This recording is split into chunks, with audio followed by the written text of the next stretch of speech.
Greetings, travelers. The following episode is of listener tales. Now, we do not read these ahead of time, so listener discretion is advised. I'm author Mark Muncy. I'm author Erika Lance. And this is Eerie Travels.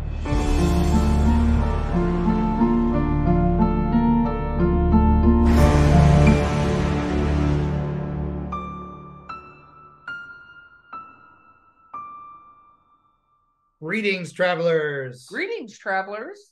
Oh my gosh, this is one of my favorite things that we get. Is it the listener stories? The listener stories. I thought you were going to say one of your favorite things that we get is the Bucky's little caramels. I like those a lot. These are good, but I like the Bucky's white fudge bugles. The beaver twists. Yeah. Oh my gosh, yes. If you guys see me at a con, yes, you can bribe Mark with beaver twists. Yes. Okay. So.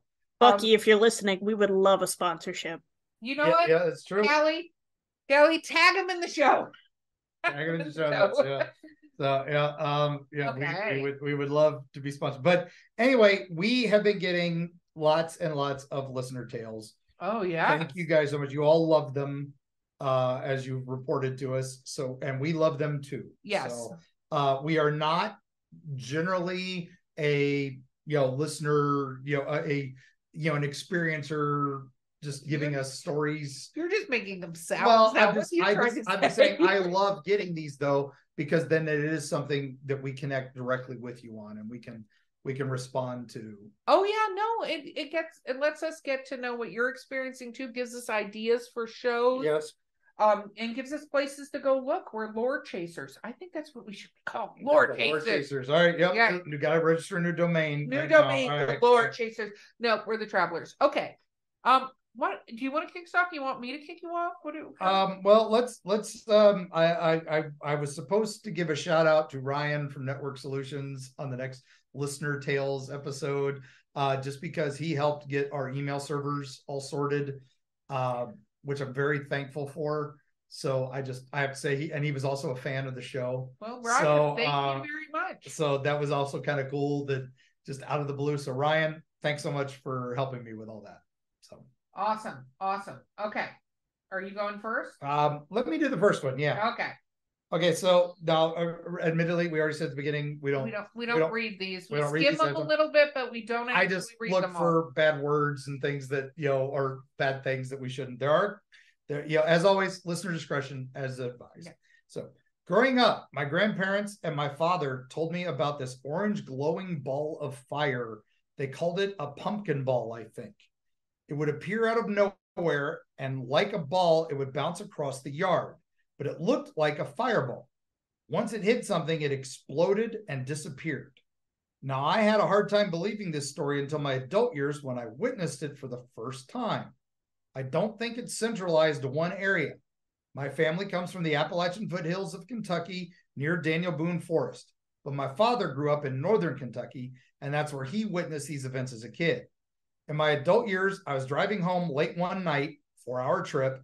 I was in Indiana, almost to Kentucky, when this fireball, aka a pumpkin ball, shot out of the woods along the interstate, crossed in front of me, and bounced across the interstate and disappeared. No idea if there are legends behind these or backstories, but it's something my family has witnessed. David M. Wow. So, David, thank you for sending in your story. Yes, thank you, David. I know of ball lightning. And that is different. A natural phenomena that has been documented well. Orange colored ball lightning is definitely something interesting. I think this is very will-o-wisp. I was going to say it really screams Fae to me, like something the Fae would do, because it doesn't seem like it's harmful. No. It seems like it's playing. And apparently once it touches something, it just explodes. So it's like the way he described it is that it except for it bounces across the road and then it explodes when it lands. I don't know. I feel like this is a very playful phenomenon, as long as it hasn't lit things on fire and stuff. It could be ball lightning, just a different color. Okay. So Mark's going the science route. But I'm not always saying ball lightning is 100% science either. Ball lightning is something we know very little about.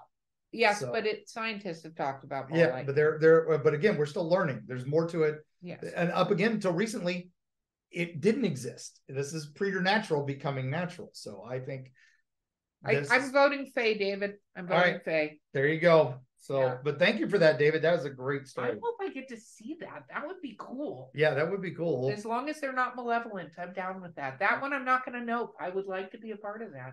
All right. Okay, next one. Your turn. Hello. I recently stumbled upon your podcast and I'm enjoying it very much. Oh, I'm so glad to hear that. Thank you. Okay. I have been curious about the paranormal. You asked for stories. I have a few. I would like to share one. And I also have a question for you or your listeners. Please don't use my name. Okay. I will not use your name. We will call you Anonymous. Okay. Here we go. Sometimes I see family members who have died. To me, they aren't ghosts, just people who exist elsewhere most of the time, but who pop in occasionally. Ghosts are people who should have moved on but didn't. This story is about a ghost. When I was a girl, 17 years old, I worked in a neighborhood of old Victorian houses. Some were single-family homes, some were sketchy apartments. I hear you on that one. Mm-hmm. And some were businesses. I worked as a receptionist in a large house that had been restored and turned into a business. It was next to a halfway house for teenage boys. The boys would hang out there on their front porch and call out to me when I arrived and when I left. Of course. Yes. Why that happens, it's kind teenage boys. Yeah, it's kind of like revving engines. I don't think revving engines, like at least growing up as a female, revving engines, never did I go, ooh, I want to see what that is. Like, it's not a thing. No. Okay. Back to the story. Things they wanted to do to me, etc. Inappropriate. A couple of times they left the porch and crossed the driveway towards me. I doubt they would have followed through with what they threatened. I just think they got a kick out of scaring me. But back then I was really afraid. Well, I'm sorry they had to go through that, but smart to be afraid, to be fair. If they're talk, there's only a couple steps away from actions. Yeah, unfortunately. Especially when I would turn close to the office. We were open until 6 in the evening, and in the winter, it would get pretty dark by 6:30 when I left. Yeah. I had to leave the house, lock the front door, and then walk to the back where I parked my car right past the halfway house porch. I should have mentioned the house I worked in was haunted. Yeah, should have led with that. Yeah, you could have led with that. Nope, not a job I would have taken. Okay, just kidding. I've had those experiences too. Okay. Things would move into the oddest places. Files would disappear for days at a time, only to be found on another floor, on a high shelf, or in the back of a closet. You could catch glimpses of something out of the corner of your eye, but when you turned, it was gone. There were strange noises, not typical old house noises. Those were different. There's a sense of a male presence, that sort of thing. I wasn't the only one who noticed. Other employees had stories, and even a few of the clients. The ghost wasn't scary, though. It was just a ghost.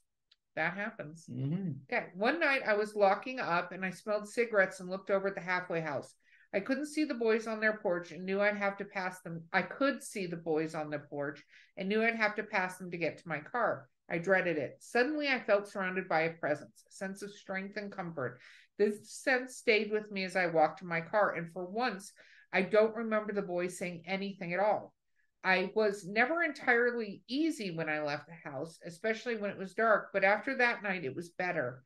And when I was alone in the house, I liked knowing I wasn't really alone. I love that. Oh, when we do my ghost story episode, I have one around something like that. Okay. Now for the question. A bit of backstory first. Sorry for the length of the email. I was a single parent with 2 small girls, both grown now. But when they were 3 and 5 years old, I was able to buy a small house. It was a new house in a new subdivision. My youngest daughter could find anything. If I didn't know where it was, I asked her and she would tell me, and she was always right. I even worked for other people. For example, sometimes my sister would call and if she misplaced something in the house, and my daughter would tell her where it was. Here's the question. My daughter talked about seeing Abraham Lincoln in the hallway closet in her bedroom, in the hallway outside her bedroom. She talked about him to me and to her sister. She would say he would walk through the hall and sometimes just stand there outside of her bedroom door. He didn't talk to her. He didn't act scared. And although she experienced night terrors, I don't think it was related to this figure. It went on quite a while. At the time, because of the way she told the stories and also because of my own experiences, I believed her. But I didn't think it was Abe Lincoln, but someone from that time period. The area of our subdivision was built on, had been farmland settled during the 1850s. I always protected my home with sage and prayers. I never felt threatened there. I recently listened to your Hat Man episode, though, and I remembered my daughter's stories. I asked her about it, and strangely enough, her sister had, oh my goodness, I got the goosebumps. Oh. Yes. Okay, sorry.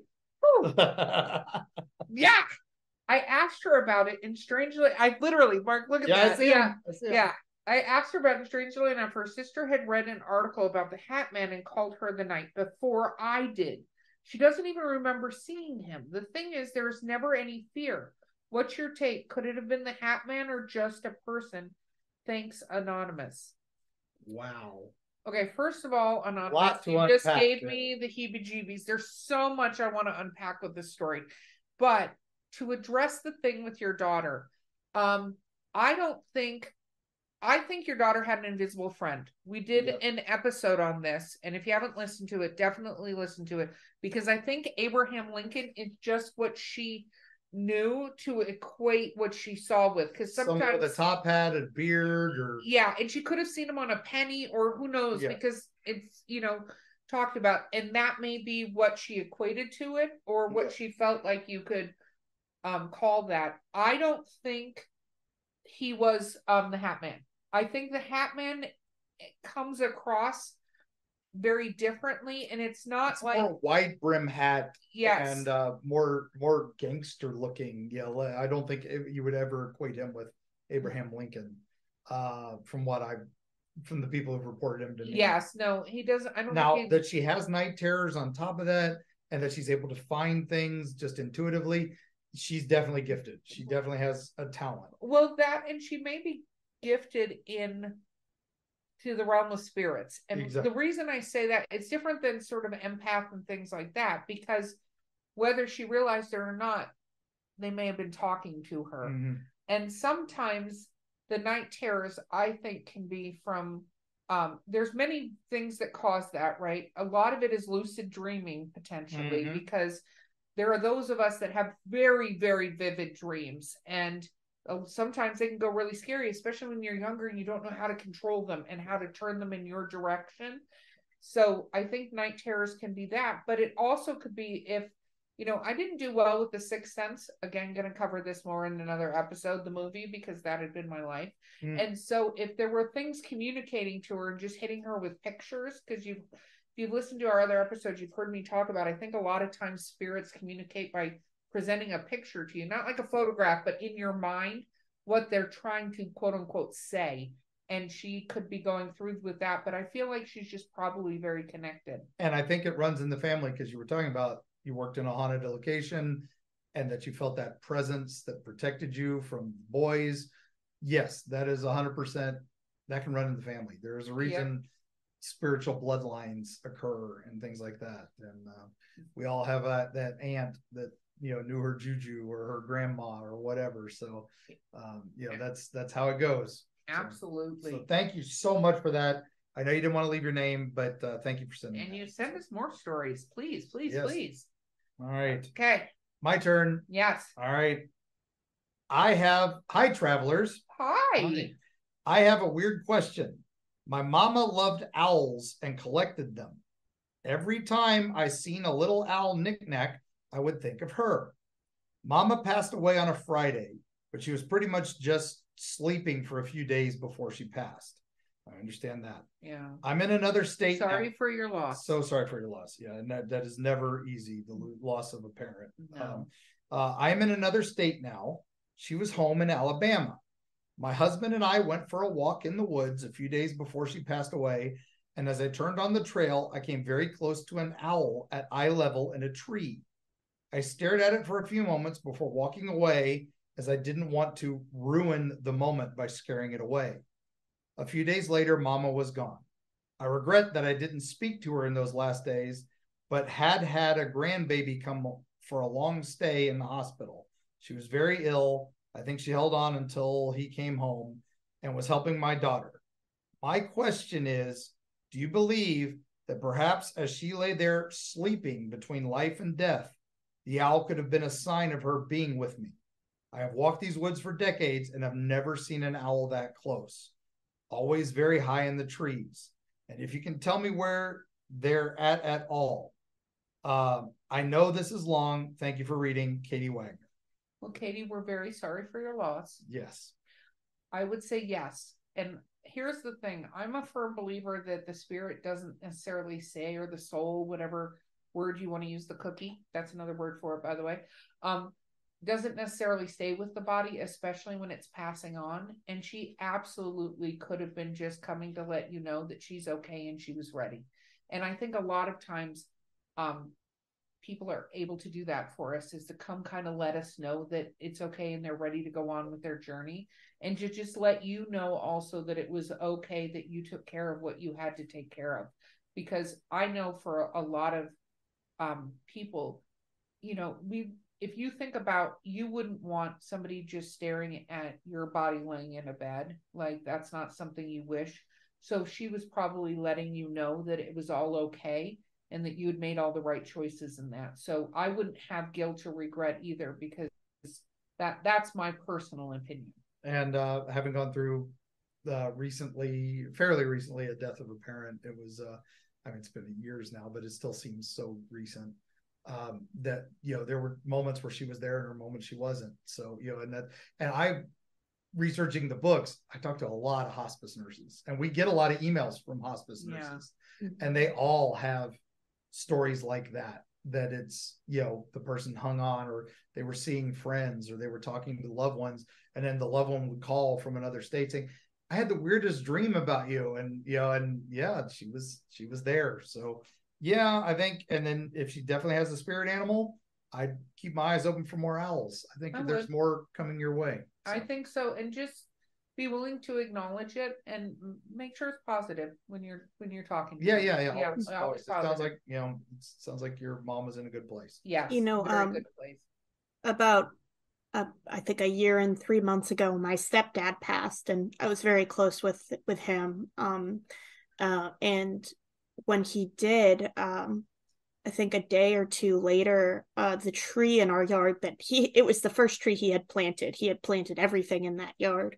When he bought it, it was just like a dirt lot. When that tree died, it was like a day or two after he had passed. And that felt really like symbolic to me. So, whether or not like his spirit was like part of that, or what was happening with that, I do think that there is like a very real spiritual connection with things that, like an object that's really special to a loved one, or, an animal, in a lot of cases. It's definitely possible. And I think hearing stories like that, I'm sorry for your loss. Like, that is a really terrible thing to go through. And it is helpful and comforting to know that your loved ones care about you, and that they care that, you're still taken care of. I think that's like the most important takeaway. Agreed. I agree. Okay. All right, Erika, your turn. Yes. I lived here since 2020. My house is in a holler and I'm butted up against some woods. Last night, every dog was setting off down the holler, and mine added their fair share. We don't have AC, so some sleep on the front porch at night, 3 in the house and 1 in the yard protecting my ducks, chickens, and goats. That dog wasn't out back, though. She hurt her paw, so she'd been in the house. Our little dog started carrying on, and he's known to,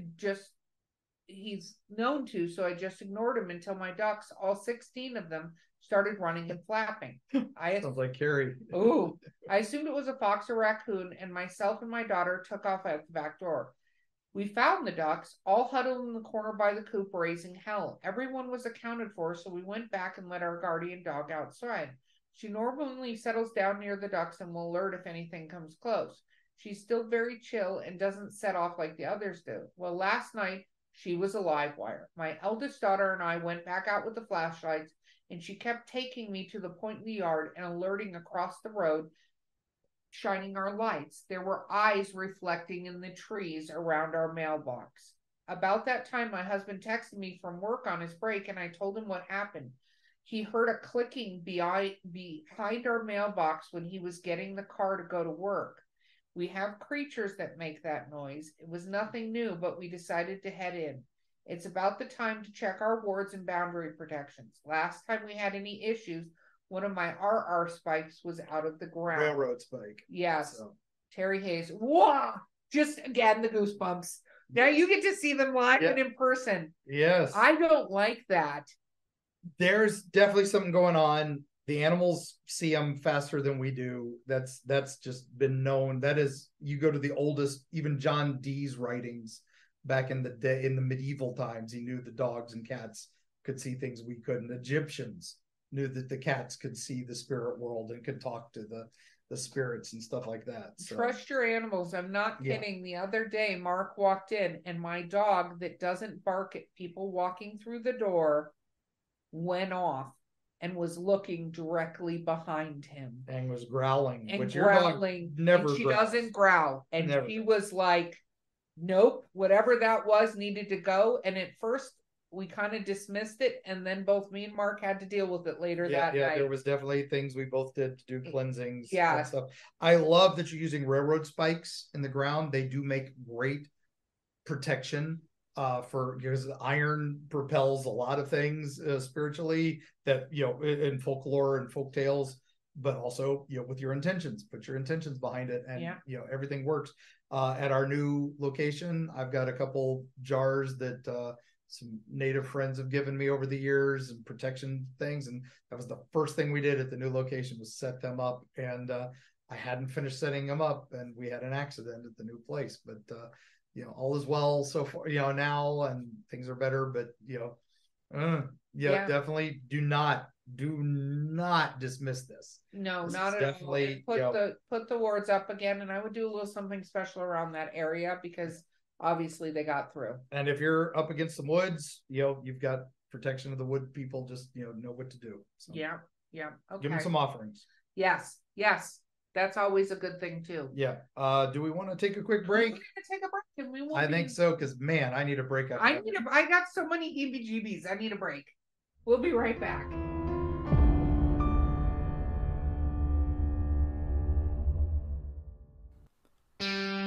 Eerie, Appalachia. Gear up for a frightful jaunt into the darkest reaches of the ancient Appalachians. Folks deep within the Appalachian hollers lean close to the campfire to share stories of the inexplicable with hushed awe. Monsters rumbling in the hills, strange lights darting through the pitch black night sky, horrible occurrences almost ineffable in their bizarre tragedy. Tall tales, you might say. Tell that to the Flatwoods monster in Braxton County, West Virginia, or the Goat Man of Louisville. Look into his humanoid eyes and let him know you don't believe. And what of those apparitions in Mammoth Cave's Corpse Rock, or the Satan spawn known as the Jersey Devil? How do you respond when confronted by these mysteries? From the metaphysical energy that swirls near Serpent Mound in Ohio to Point Pleasant's Mothman legacy, Mark Muncy and Carrie Schultz explore the dark history lurking in the shadows of Appalachia. Read by Mark Muncy, author and experts on strange folklore with appearances on shows such as Ancient Aliens, The Curse of Robert the Doll, and many, many more. Greetings, mortals and others. I'm Dick Terhune, the voice from hell. I work with haunted attractions all over the US, Canada, and Europe to increase audiences and enhance their experience with highly effective commercials, narrations, animatronic character voices, whatever your dark heart desires. Let me help you do more, scare more, profit more. Find out more at Voice from Hell on Facebook and at voicefromhell.com.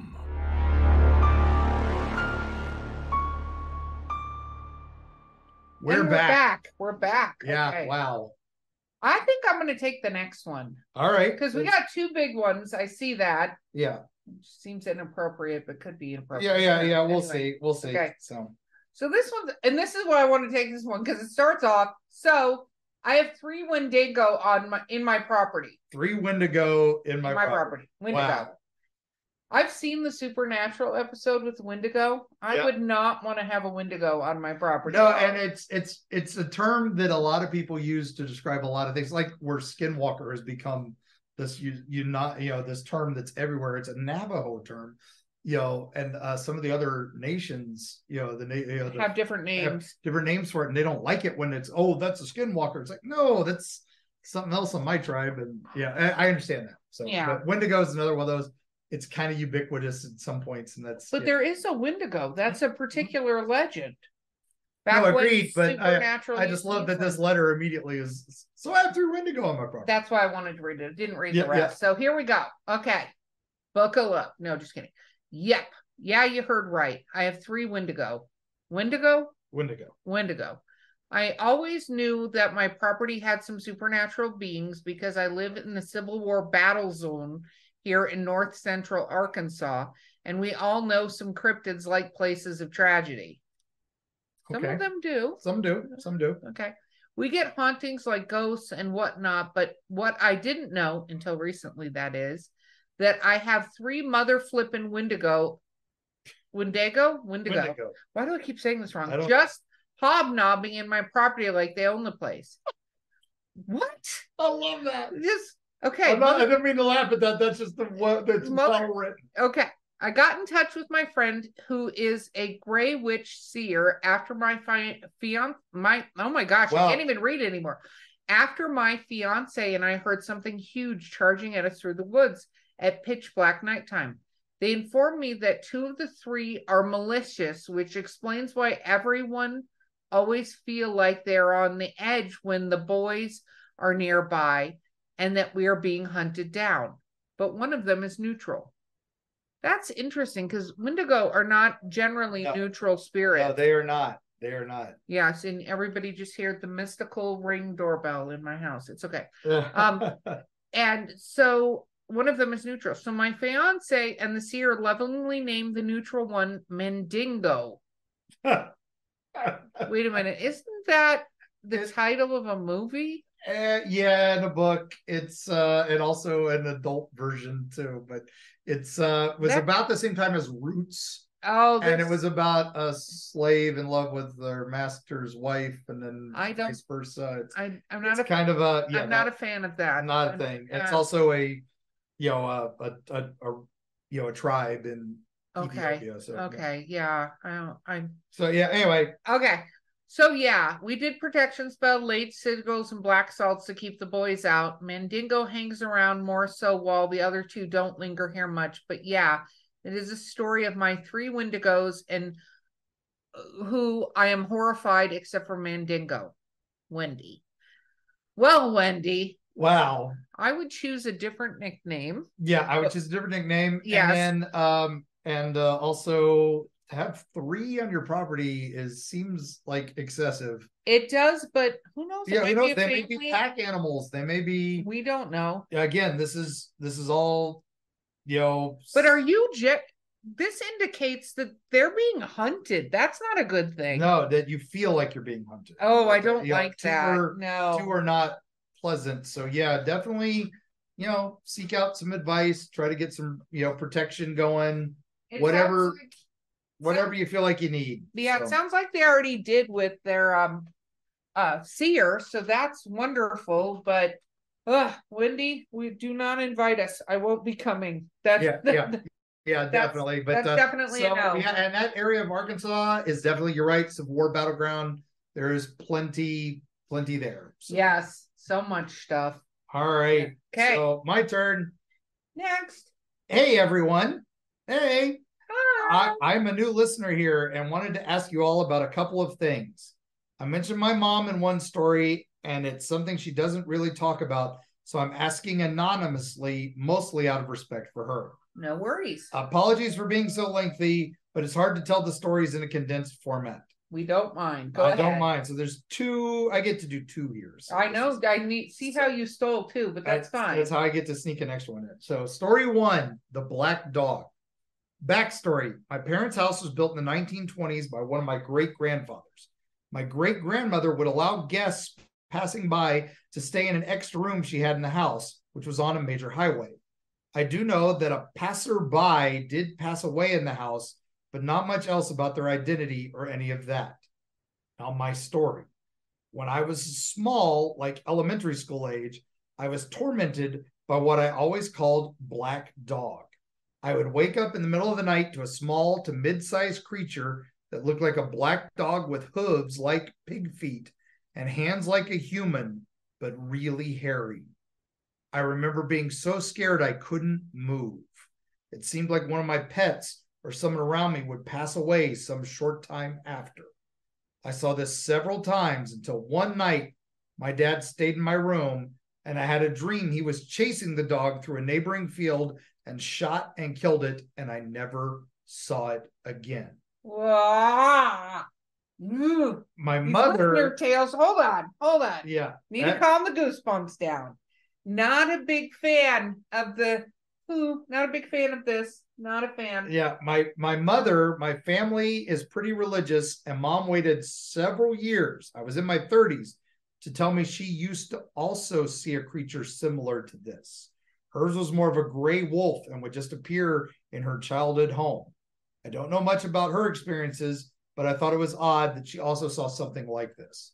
So we talked about this in the previous segment because generational. It can be generational.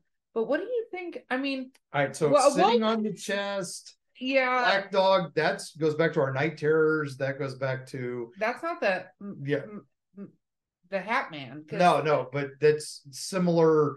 Just is it like a fearmonger? Do you? This could be something like that. The black dog folklore is tended to be more like the snarly yow or some of these other creatures that are seen and they're kind of so deep in shadow that they tend to blur out. Except for he said it had pig's feet and hands like hands and furry hands. That I'm afraid sounds a little malevolent. That sounds like an imp kind of thing. Yeah, sounds definitely something. I don't like to use the D word, but that would be the definition of it. So, all right. Well, story 2 is knocking on the window. When COVID was running rampant, we remember the C virus. Otherwise, still there. Yeah, let's all not forget that. Not as rampant. Yeah. But, in some places. My otherwise completely healthy father-in-law contracted it. I'm so sorry for that. Yeah. It was a really traumatic time because we also found out my mother-in-law had dementia that they were hiding from everyone while he was in the hospital. That's 1-2 punch. One night I was awakened from a deep sleep by 4 very loud knocks on my bedroom window. I checked cameras and everything and saw no reason at all for the knocks. A couple of weeks later or so, the knocks happened again, but this time there were 3, and it also woke my husband. My father-in-law passed away not too long after that. I always felt as though I'm a bit of a sensitive. I've had dreams that come true, genuinely feel vibes off of people and all that. I have lots of other ghost stories, but the above are some encounters that I've had and I'm still trying to figure out. I've done ancestry, DNA tests, and all that. I know I'm 80% Brit, Scots, Irish, and found at least one ancestor accused of witchcraft 30 years before the Salem witch trials. I also found a guy they called the King of the Druids in my ancestry tracing. I found Cherokee, some being sent in the Trail of Tears, so lots of crazy stuff there. Oh, and I live in East Tennessee, if that is helpful. If you all read this, I hope you were at least entertained. Anybody have any ideas about that mess, why it may have happened? Thank you all. Look forward to hearing more stories too. Yeah. Okay. I want to unpack this a little bit. Yeah, there's a lot. Here. There's a lot to unpack. So first of all, yes, my friend, whoever you are sensitive. That was evident by what you experienced when you were a child. So yes, A+ for that. Second of all, I think this is similar to our owl story, which is obviously somebody was trying to come and tell you that. And sometimes these things do not necessarily take a form that we would expect. I mean, we'd all, hope that it would be a beautiful creature that showed up to be like, hi, I'm leaving, right? Yeah. But, I have a friend of mine and who's a brother of one of my best friends that it was a butterfly. And there are certain times you see, it's always usually a black butterfly with a slightly bent wing. It's a very weird thing, but we see that, and every single time I know it's him, like just saying hi. So, and my friend has that same experience. We both have had the same experience, same butterflies, and we're in completely different states. It's not like we're next to each other and we're watching it from a thing. So I think that you have your father-in-law came to say goodbye. And was probably just notifying you that he was ready to go. Yeah, the knocks are definitely, I know some people say tree knocks are a way Bigfoot communicates and stuff like that, so that can happen.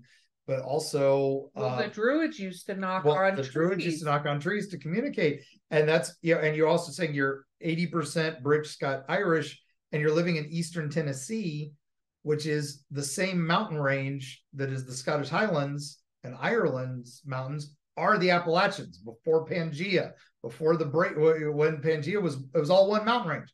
Then it split up so that these, the King of the Druids is in the same mountain range as you, and also that you have Cherokee blood, Trail of Tears. We've discussed that a couple times in Peripheral. Just a terrible time in our history that we treated a tribe so terribly, but amongst everybody that was here before we were here. Yeah, so you're still living in your ancestral land, even though it's not Scotland or Ireland or Britain. You're still on your ancestral land here. It's just a little different. So yes, and I be proud of that. Be proud of that heritage. Yeah. And thank you for sharing your story. Please send us more. We love them. Yes. And you said you got more stories. We're happy to listen to them, and hopefully we did you justice. Yes. So. Ayo. I'm guessing that's no, it's aho. Aho. Aho. That's the tribal way of saying hello. Is it? Yes. Okay, I just learned something. Forgive me. Aho. We got to get you watching Reservation Dogs. Yeah. You'll learn that really quick. So. Okay. That's where I should learn that from. That's where you should learn. No. No. Okay. It's a good show. Okay. Elders have spoke of these beings long ago. They said that they used to sit with us in our ceremonies. They taught our people to weave cypress baskets and to use plants as medicine. Some lived with us and some of us with them. I have also heard that some tribes stay away from them, that they come into villages and steal women and children to mate and to eat. Oh, I don't like that. Mm-hmm. No. If you go where they are, you will never come back. I think they're a lot like us as people. Some of us do not want to be bothered by anyone. And there are some that would rather take your life than look at you. These are just speculations, of course, and no one knows for sure. I thought I would share my favorite story for you to share with your listeners. Very cool. Thank you so much. So I'm looking forward to this story. Okay. You got to correct me if I say any of this wrong. I'll do my best. I don't know the. So forgive us because we are reading this for the first time. I'm reading this, so if I say anything wrong, I greatly apologize. I am going to do my best. The Modoc and the Matakagni.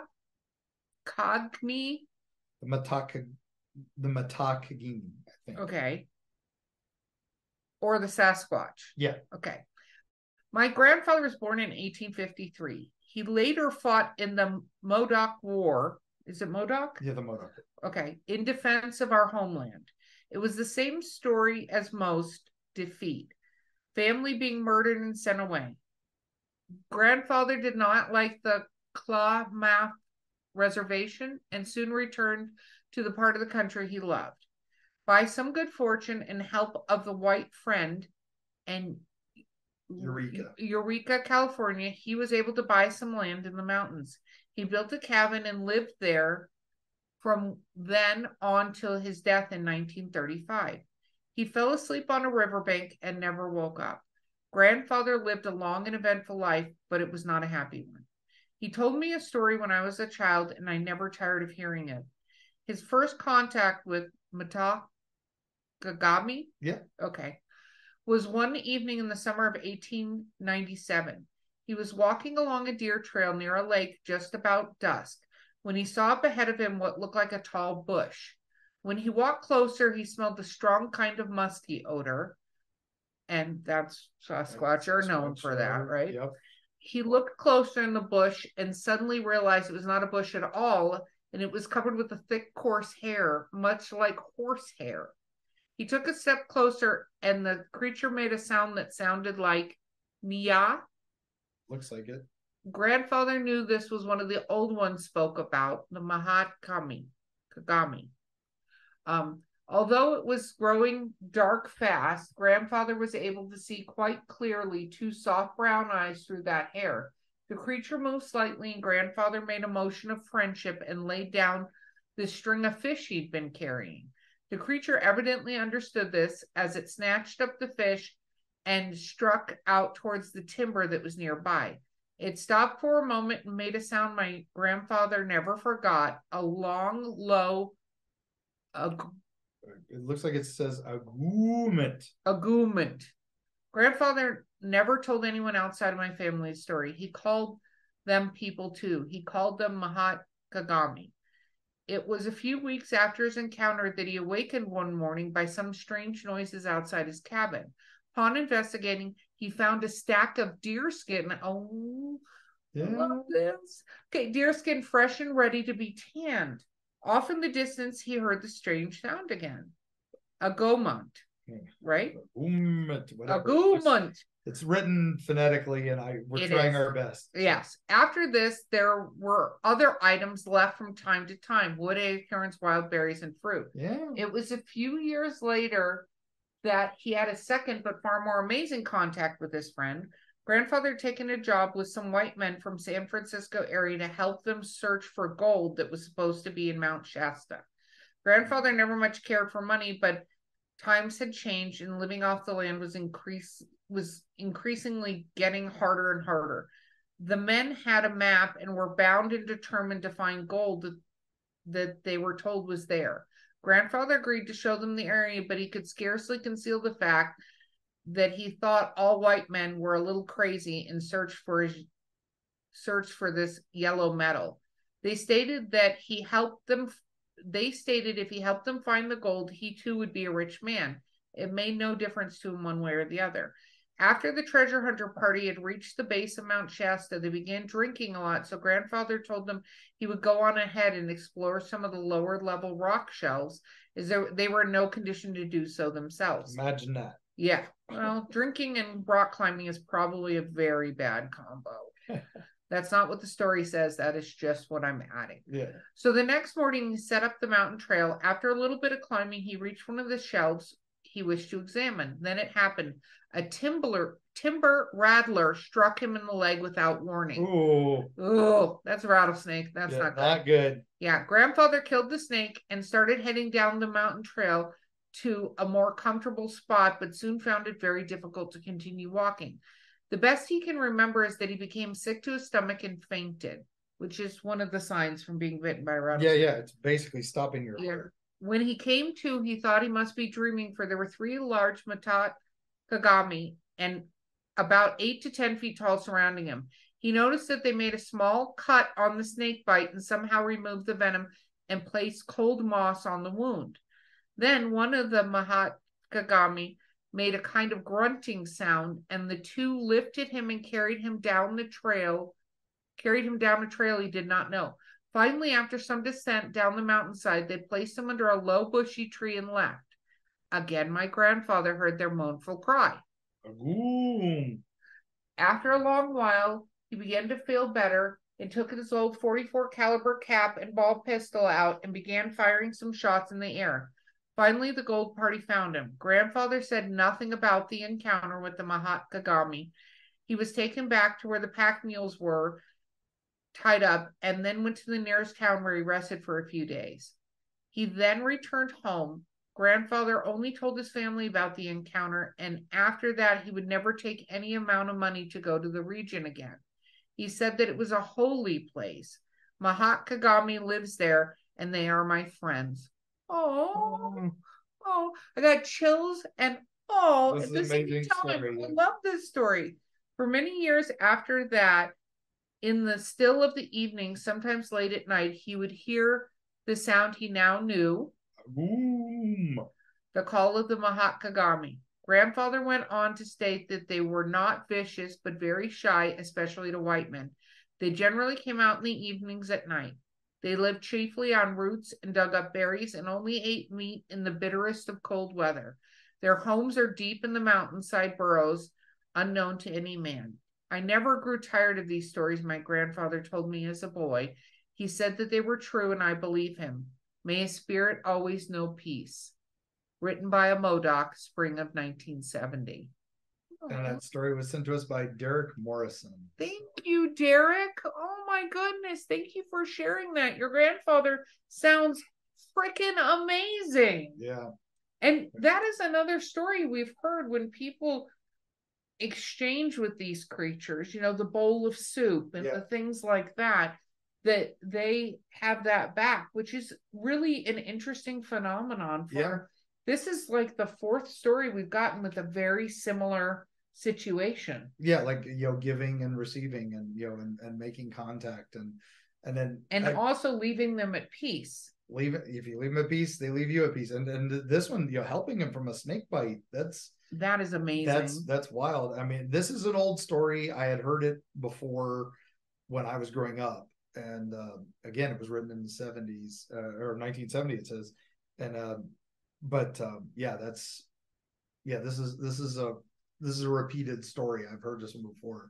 And I haven't heard this I know, one and before. I'm very happy he shared it, because it was one of those that it's one of those, I love sharing stories like this.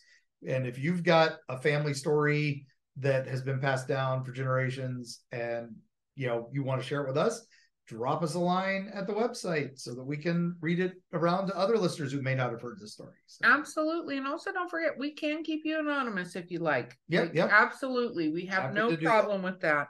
And so, hey, travelers, thank you all very much for sharing your stories with us. They were so wonderful and creepy. There's some of you that sent some creepy ones. Hey, I like it creepy. And some are kind of humorous. I'm good with that too. So, I love all of that. And thank you. Keep sending them to us. We will keep reading them to you. We really appreciate you. Don't forget, like, subscribe, reviews, comments. Please vote for us, Paranormality Magazine. We're going to be, watch us on our website for our Facebook to see all the events that we're scheduled for. I mean, there's a million ways to keep in touch with us, and you can drop us a line through the website or drop it through the Facebook. We'll get it that same way too. Absolutely. So with that, Mark, why don't you do a send-off for us? I think we should definitely remember to knock 3 times, and be careful of wendigos on your property. And also, don't forget your railroad spikes. Yeah, don't forget your railroad spikes and your protection. Watch out for pumpkin balls in the sky, owls. and keep your eye out for owls and other spirits. And if you're working in a haunted house, hey, make friends with the ghosts so you can protect you from the boys next door. So I love that. I loved all these stories. Thank you all so much, and thank you so much, gang. We'll see you on the other side.